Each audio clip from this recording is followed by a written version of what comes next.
And Nitro's Garage for all your automotive needs. Call 646-675-2349. That's 646-675-2349. For all your automotive needs, Nitro's Garage. Ask for Jack.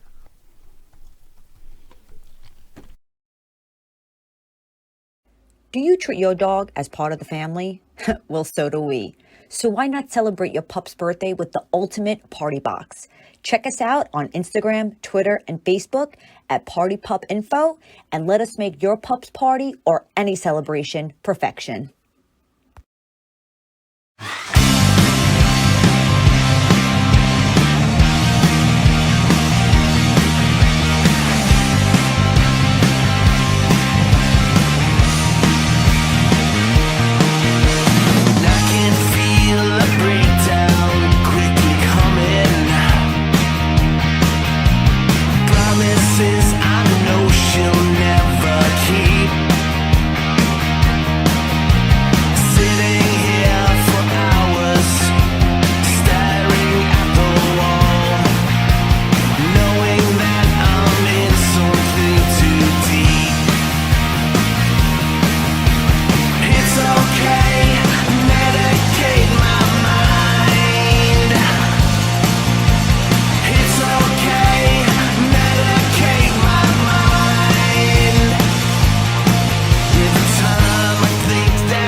Hi, it's your buddy Mike Messier. This is the AEW Apologist video. I believe it's number 30, and I'm going to have a very special announcement at the end of this video concerning the future of my involvement in the Monte The Pharaoh YouTube channel and AEW Apologist. So stick around towards the end. But right now, let's first talk about the big happenings. So I think a big thing that happened this past week or so was this Jon Moxley Wheeler Yuda match and the repercussions. Now, if you saw the match on Rampage, it was a pretty epic, bloody match. Most of the blood, or all the blood, coming from Wheeler Yuda himself in a losing effort. You know, but like that old ECW trope, you know, the guy that goes, there's a difference between going over and getting over, and one guy went over, one guy got over, which was Moxley, but one guy gets over, meaning that he kind of earns the respect and the admiration of the fan base, which would be Wheeler Yuda. And so far as Tony Khan came out after the show in Boston and kind of vocally admonished, or not admonished, but put over, the reverse of admonished, he condoned Wheeler Yuda. Interesting name, by the way. I didn't know if that was an Asian name or what it was. Yuda. I'm not sure the ethnicity of Yuda or the heritage of Yuda, but maybe there'll be more to be told. We haven't seen, at least I haven't seen, a whole lot of the guy on the mic. I mean, he's spoken a little bit about his wanting to be taken seriously. He doesn't want to just be a best friends comedy guy. He wants to be a real guy. And it looks like at this point he is the newest third wrestling member and fourth member overall of what they're calling the Blackpool Fight Club, I believe. The William Regal group with Moxley and Bryan Danielson. So pretty fast company that he's in already. So you have to give the gentleman credit for that. And a lot of people are saying that this is a great example of AEW making a star. You know, that was the criticism that WWE or WWF fans used to throw at WCW all the time. Oh, you didn't make stars. We made all the stars. We made Diesel and Razor. Well, the reality was Kevin Nash as Vinny Vegas and the Wizard of Oz guy, and you know, Razor Ramon as Diamond Stud, and as Big Scott Hall or Gator Scott Hall. They came from WCW first, then they went to WWF, and then they came back. And you know, but you also had guys like Diamond Dallas Page and Sting, who were really born and raised in WCW, as well as Goldberg. Okay, as much as I hate and despise Goldberg, he was a WCW guy.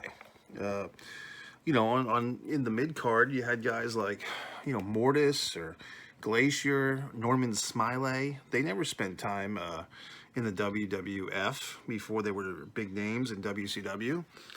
Now we get to this generation, and there's tons of, like I like to call them, McIdiot marks, who say that AEW didn't make any stars or can't make any stars, but yet, Jungle Boy, MJF.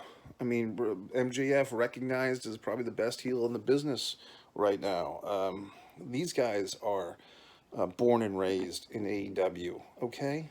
So now we look at this situation.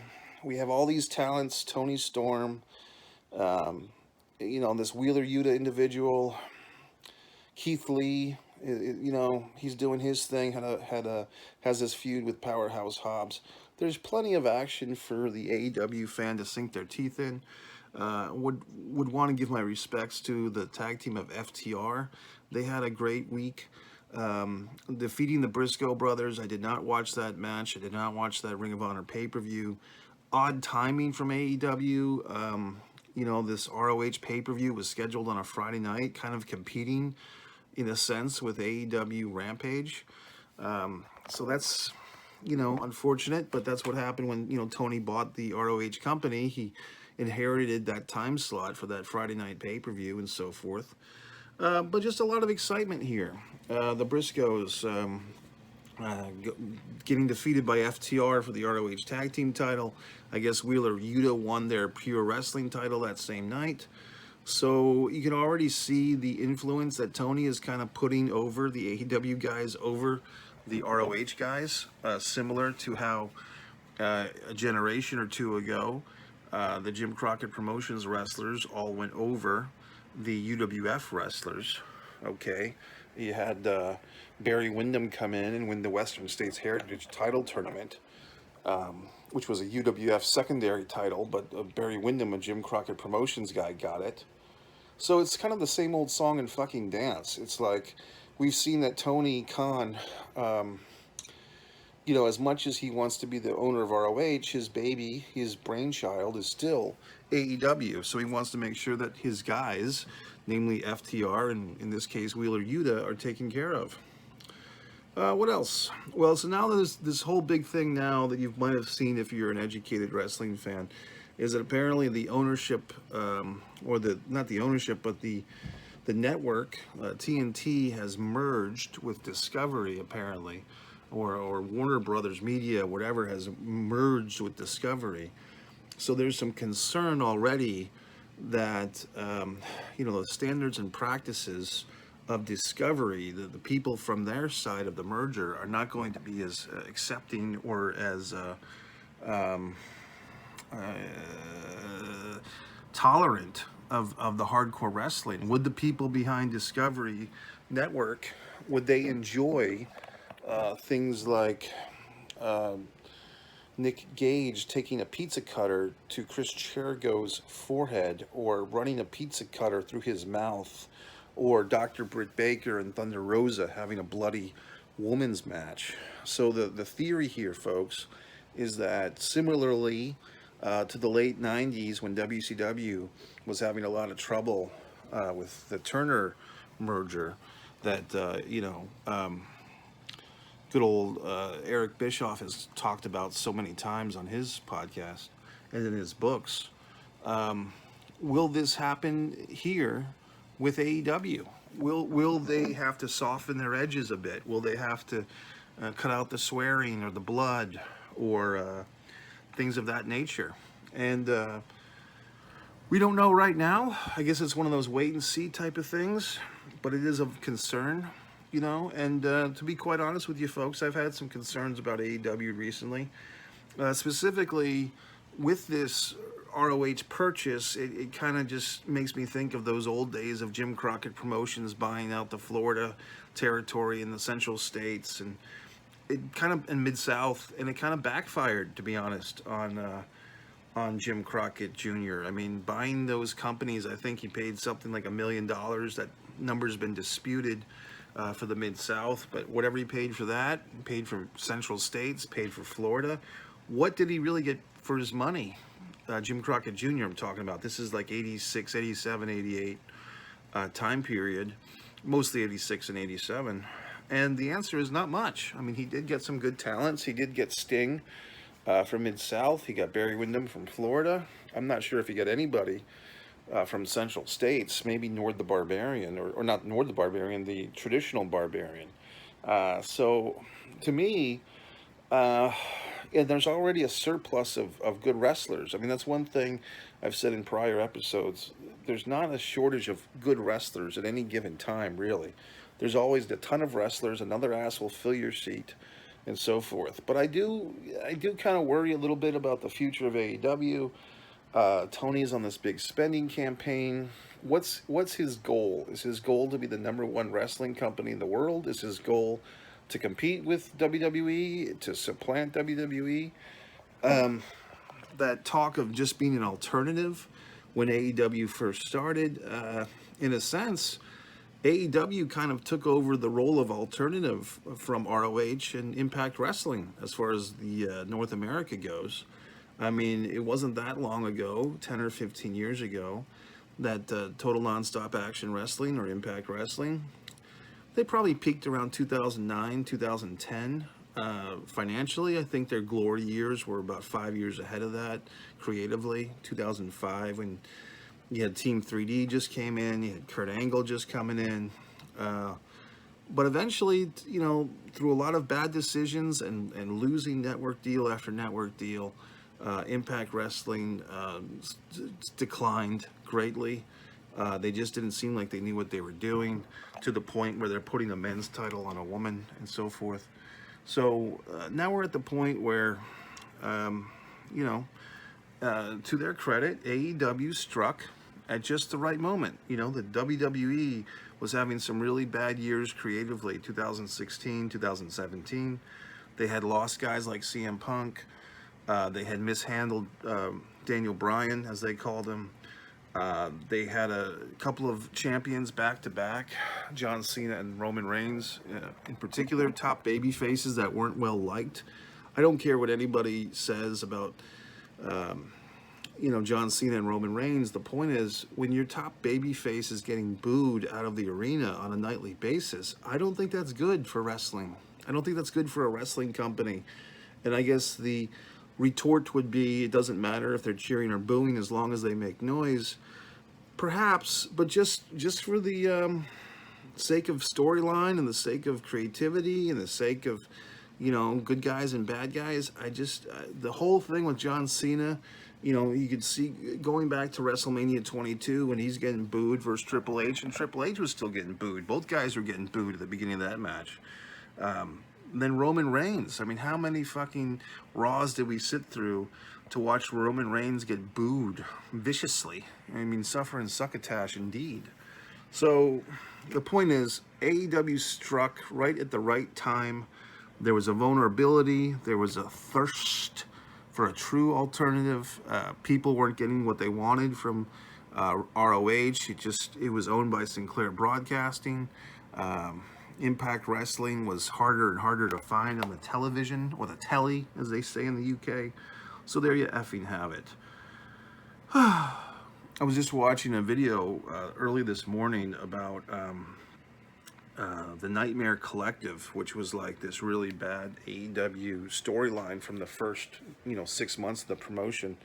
It was like Brandy Rhodes and Awesome Kong and some other lady, and then Luther was in it. And it's funny because I can barely remember that. In fact, I don't really remember it at all. So forth and so on. So here's the deal, folks. All this wrestling stuff we can get all excited about. I can do video after video. You can watch video after video. I can listen to Dave Meltzer and give you my take on what his take is, and Telephone, Telegraph, Telewrestler, all these things going on, accusations and so forth about certain wrestlers and their photographs with their mustaches. All these things are happening, and it's all well and good, but at some point, I have to take care of myself. I have to honor my own talents. I have to take my responsibility now. I mean, I've put the time into my wonderful book, A Distance from Avalon with the Dying and the Dead. now available in hardcover as well as the paperback version you just saw. And now I'm the writer of this wonderful young adult sports novel, Fighter Play Basketball. I'm very happy with. It came out so wonderfully. My friend Benny Scala with a nice opening page and everything. So I'm just spending so much time with my own creativity, my own intelligence, writing wonderful stories that can greatly influence people's lives for the better. And then I look at something like the pro wrestling world, where it's all a bunch of egomaniacal individuals cutting their foreheads open for the enjoyment of 12-year-olds, having sex with what they call rats. Okay, how deplorable is that? And you're asking me of my intelligence to care about these wrestlers? Well, I've kind of lost my smile when it comes to these individuals. I've defended these wrestlers my whole life. I've defended the sport of professional wrestling my whole life.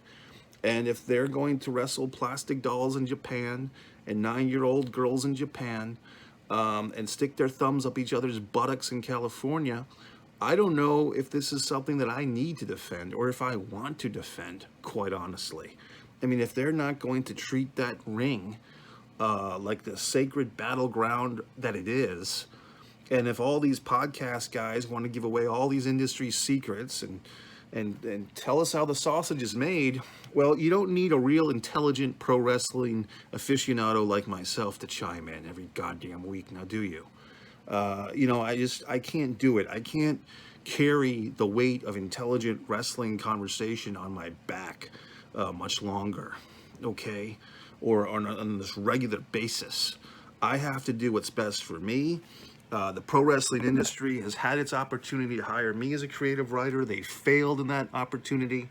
And now I'm going to take care of my needs, my demands, my intelligence. And in this pro wrestling world, full of these false promises, okay, it's beneath me, all right? So I'm advocating this position. This is the final AEW Apologist video number 30. If you've only seen a few of these, you can go back on the Monte The Pharaoh YouTube channel, and I appreciate them giving me this opportunity for this forum for these 30 weeks. You can watch every single AEW Apologist video. You can go over to subscribe to Mike Messier YouTube channel, see plenty of clips from wrestling, my interviews with Bob Backlund, my interviews with Sandman, my good friend Ox Baker, and John Cronus, the Wrestling Sun movie. You can explore all the wonderful things. But as far as me, Mike Messier, I have to concentrate on my own talents as a writer, my own talents as an actor, my own talents as a human being in society. And what I'm going to do, and I've discussed this with the Monte The Pharaoh board of members, is I'm going to hand my spot, so to speak, to a very worthy historian of pro wrestling. This historian of pro wrestling will be starting here on this very Monte The Pharaoh YouTube channel next week. He will be